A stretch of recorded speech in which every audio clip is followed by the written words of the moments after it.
بسم اللہ الرحمن الرحیم۔ السلام علیکم ناظرین۔ ایک مرتبہ بیت المقدس کا رہنے والا خوبصورت نوجوان مدینہ آیا۔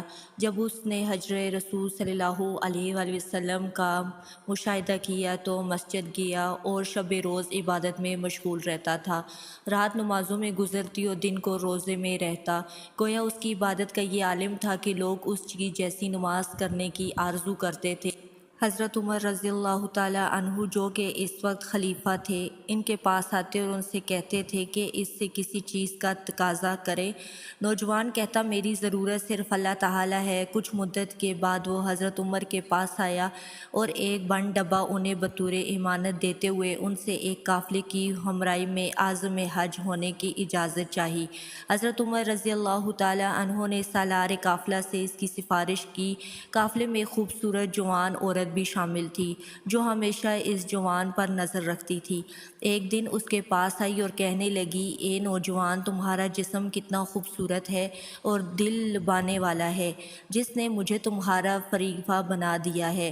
جوان نے کہا، یہ جسم ایک دن زیر خاک پہنچ کر کیڑے مکوڑوں کی خوراک بن جائے گا۔ عورت نے کہا، تمہاری خوبصورت اور سورج کی مانند چمکنے والے چہرے نے مجھے پریشان کر دیا ہے۔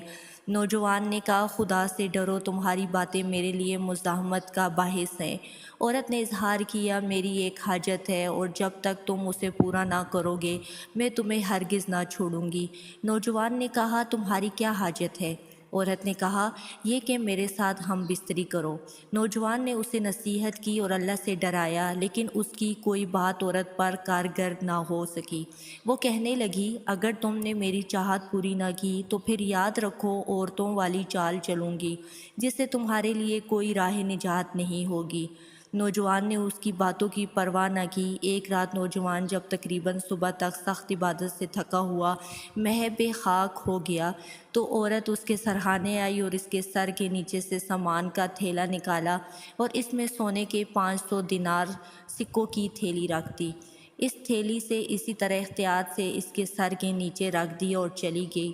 جب صبح کو قافلے والے بیدار ہوئے تو اس عورت نے چیخو پکار شروع کر دی، ارے میں لٹ گئی، میرا سفر کا سارا سامان چوری ہو گیا۔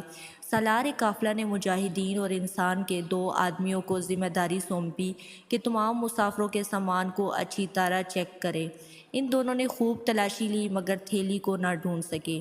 جب انہوں نے نوجوان کے علاوہ سب مسافروں کو اچھی طرح چیک کر لیا تو پھر سالار قافلے کے پاس آ کر اسے نتیجے سے آگاہ کر دیا۔ عورت نے کہا، اگر اس نوجوان کی بھی تفتیش ہو جائے تو کیا قباحت ہے؟ مختصر یہ کہ عورت نے اتنا اصرار کیا کہ لوگ مجبور ہو گئے۔ کچھ لوگ جوان کے پاس گئے اور وہ نماز میں مشغول تھا۔ بعد میں نوجوان نے پوچھا، کیا بات ہے؟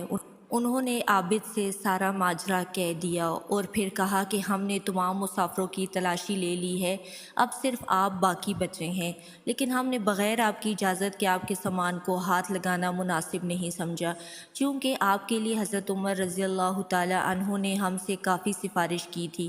عابد نے کہا، آئیے میرا سامان بھی چیک کر لیجئے، مجھے کوئی اعتراض نہیں۔ جب انہوں نے تھیلا کھولا تو پیسوں سے بھری تھیلی اسی میں موجود تھی۔ اس وقت عورت نے فریاد کرنا شروع کر دی کہ اللہ اکبر، خدا کی قسم، یہ وہی تھیلی ہے جو اس میں اتنی مقدار میں پیسوں کے علاوہ اتنے وزن کا ایک ہار بھی ہے۔ تھیلی کو نکال کر کھولا گیا تو جتنی علامتیں عورت نے بیان کی تھی وہ سب موجود تھیں۔ عابد کو حاضر کر دیا اور چاہتے تھے کہ وہ اس کے ساتھ شدید رویہ اختیار کرے۔ نوجوان خاموش رہا۔ انہوں نے اس کے ہاتھوں پیروں میں زنجیریں باندھ دی اور اسے پیدل پھراتے ہوئے مکہ تک لے گئے۔ مکہ پہنچنے کے بعد عابد نے کہا، اے کارواں والو، تمہیں کعبے کے حق کی قسم، مجھ پر ایک احسان کرو اور مجھے آزاد کر دو تاکہ میں آزادی سے حج کر سکوں۔ میں وعدہ کرتا ہوں کہ میں حج کر کے تمہارے پاس واپس آ جاؤں گا۔ عابد حج کر کے واپس پلٹ آئے اور کہا، اب جو چاہیں کریں۔ قافلے والے ایک دوسرے کو دیکھ کر کہنے لگے، اگر یہ نوجوان واقعہ گناہگار ہوتا تو اپنے پہروں سے چل کر واپس ہمارے پاس نہ آتا، لہٰذا اسی بنا پر اسے آزاد کر دیا، اور قافلہ مدینے کی طرف روانہ ہو گیا۔ رستے میں اس عورت کا کھانے پینے کا سامان ختم ہو گیا۔ اس نے ایک گڑھیا کو دیکھا تو اس سے اس نے غذا کا تقاضا کیا۔ گڑیا نے اس سے کہا کہ جو تمہیں چاہوں گا بیچوں گا نہیں، مگر اس شرط پر کہ تم اپنے آپ کو میرے حوالے کر دو۔ عورت نے قبول کر لیا اور جو چاہا اسے دے لیا۔ جب گڑیا اسے جدا ہوا تو ادھر شیطان نے عورت کے دل میں یہ بات ڈالی کہ جب وہ اپنے قافلے والوں کے پاس پہنچے تو ان سے کہے کہ میں اس نوجوان کو نماز پڑھتے ہوئے دیکھ رہی تھی کہ میری آنکھ لگ گئی، اسی اصلاح پہ اس نے مجھے دبوچ لیا اور اپنے میں دفاع پر بھی قادر نہ ہو سکی، لہٰذا اس کے نتیجے میں حاملہ ہو گئی ہوں۔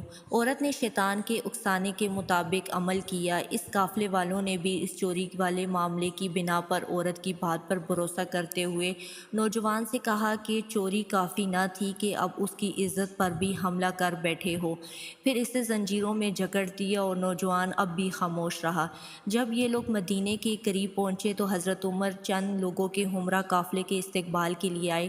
سب سے پہلے اس بیت المقدس والے نوجوان کی خیریت دریافت کی۔ قافلے والوں نے کہا، اے ابو حصب، اب آپ اس نوجوان کے بارے میں کس قدر پریشان ہیں، حالانکہ اس نے چوری بھی کی ہے، خیانت بھی کی ہے۔ پھر انہوں نے سارا ماجرا سنا دیا۔ حضرت عمر رضی اللہ تعالیٰ عنہ نے اسے حاضر کرنے کا حکم دیا۔ پھر انہوں نے غضبناک ہو کر کہا، لعنت ہو تجھ پر، تیرا ظاہر و باطن کتنا مختلف ہے، خدا تجھے رسوا کرے، میں تجھے بدترین سزا دوں گا۔ نوجوان اب بھی خاموش رہا اور لوگ جمع ہو کر اسے سزا دینے کا مطالبہ کرنے لگے۔ اس وقت پر حضرت علی رضی اللہ تعالیٰ عنہ پہنچ کے اور شور کی وجہ دریافت کرنے لگے۔